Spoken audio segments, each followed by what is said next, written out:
السلام علیکم ورحمۃ اللہ وبرکاتہ۔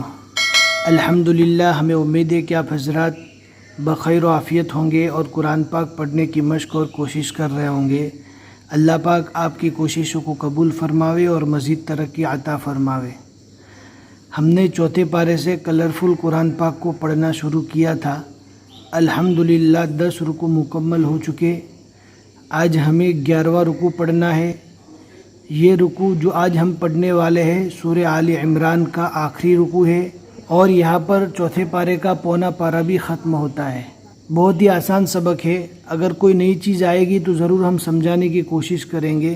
پھر بھی اگر کوئی بات سمجھ میں نہیں آتی تو واٹس ایپ گروپ یا ٹیلی گرام جوائن کر کے وہاں پر سوال کیجئے، انشاءاللہ آپ کے سوال کا ضرور جواب دیا جائے گا۔ اور اگر آپ ہمارے چینل پر نئے ہیں تو جا کر پلے لسٹ کو چیک کر لیجئے، اور جہاں سے آپ کو پڑھنا نہیں آتا وہاں سے پڑھنا اسٹارٹ کیجئے، چاہے وہ قاعدہ ہو، ایکسٹرا پارٹ ہو یا عامہ پارہ ہو۔ ساری چیزیں ہم نے ڈال دی ہے، اسٹیپ بائی اسٹیپ آپ پڑھتے رہیں گے تو انشاءاللہ آپ بہت جلد قرآن پاک پڑھنا سیکھ لیں گے۔ اور اس بات کا دھیان رکھنا ہے کہ تجوید اور مخرج کو سب سے آگے رکھنا ہے۔ اگر تجوید اور مخرج کے ساتھ پڑھنے کی وجہ سے آپ کی اسپیڈ میں کمی ہوتی ہے یا آپ اٹک اٹک کر پڑھنے لگتے ہیں تو کوئی حرج نہیں ہے، لیکن مخارج کے ساتھ پڑھنا بہت ضروری ہے۔ اگر مخرج کے ساتھ نہیں پڑھا تو تا کی جگہ تو اور تو کی جگہ تا، کاف کی جگہ قوف اور قوف کی جگہ کاف، الف کی جگہ عین اور عین کی جگہ الف، ایسے بہت سارے ورڈ ہیں جو ایک جیسے ہیں، مشابہات والے ہیں، تو مخرج کے ساتھ نہ پڑھنے کی وجہ سے حروف بدل جاتے ہیں، اور حروف کی بدلنے کی وجہ سے کبھی کبھی قرآن پاک میں ترجمہ بھی بہت زیادہ غلط بھی ہو جاتا ہے۔ اب ہم پڑھنا شروع کرتے ہیں۔ آپ کو دھیان سے سننا ہے، سمجھنا ہے اور آپ کو بھی یاد کرنے کی کوشش کرنا ہے۔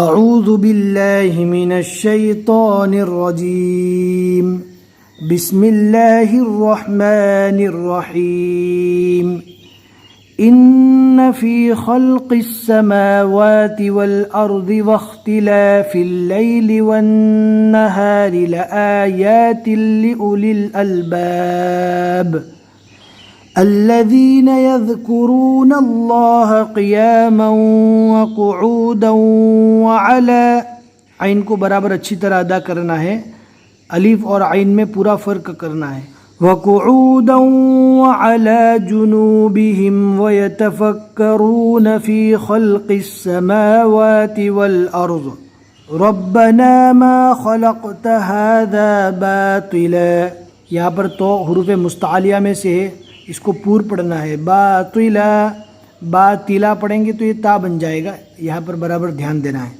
سبحانک فقنا عذاب النار ربنا انک من تدخل النار فقد اخزیتہ وما للظالمین من انصار۔ اس سے پہلے ایک بندے نے ہمیں کمنٹ میں پوچھا تھا کہ رو کے پر جب جزم آتا ہے تو صاد کو رو سے ملا کر پڑھا جاتا ہے، تو یہاں پر الف کیوں پڑھا جاتا ہے؟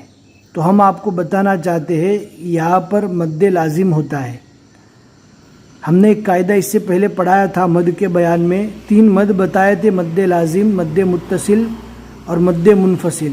مد لازم کی تعریف یہ تھی کہ حرف مد کے بعد والے حرف پر جزم آوے تو وہاں پر کم سے کم 3 الف اور زیادہ سے زیادہ 4 الف کے برابر کھینچ کر پڑھنا ہے، اور حروف مد 6 ہے، الف مدہ، واو مدہ، یا مدہ، کھڑا جبر، کھڑی زیر، الٹا پیش، یعنی جن کو 1 الف کے برابر کھینچ کر پڑھا جاتا ہے۔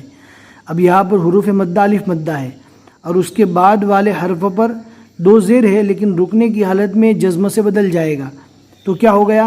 حرف مد کے بعد والے حرف پر جزم آ گیا، تو یہاں پر مد کریں گے، انصر، سر، صاد کو رو سے نہیں ملائیں گے، ملانے جائیں گے تو یہ غلط ہو جائے گا، الف کو پڑھنا ہے۔ وَمَا لِلظَّالِمِينَ مِنْ أَنصَارٍ رَبَّنَا إِنَّنَا سَمِعْنَا مُنَادِيًا يُنَادِي لِلْإِيمَانِ أَنْ آمِنُوا بِرَبِّكُمْ فَآمَنَّا رَبَّنَا فَاغْفِرْ لَنَا ذُنُوبَنَا وَكَفِّرْ عَنَّا سَيِّئَاتِنَا وَتَوَفَّنَا مَعَ الْأَبْرَارِ، مع الابرار،